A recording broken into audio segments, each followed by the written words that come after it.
ADHD, and how does it work?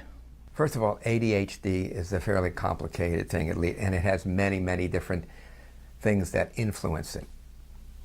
There's some evidence, strong evidence actually at this point, that pesticides are involved.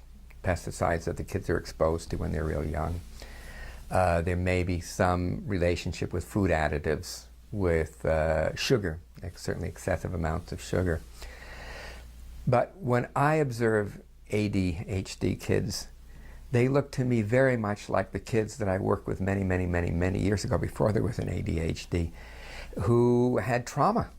And then when we would work with them, many of those symptoms go away. I mean, look, if you are experiencing danger and threat, you're going to be looking around. Where's the source of threat? And especially in schools where you have all kids behind you. Sometimes kids are throwing things. It's not a safe environment, and not perceived to be a safe environment. So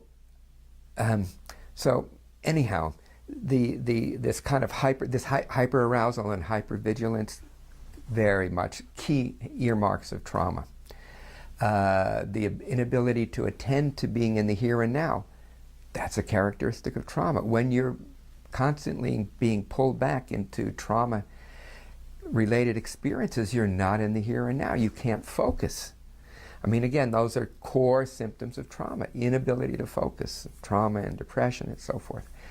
And I mean, I don't doubt that there are some times when medication is helpful, maybe even necessary for a short period of time, so the kids don't fall completely behind. And again, there are many different kinds of sources of this kind of behavior, and we just really don't know what they all are. But to help create an environment where things are safe, to give kids the tools to deal with their own arousal so they can regulate themselves. A few years ago, my colleague Maggie Klein and I wrote a book called Trauma Through a Child's Eyes.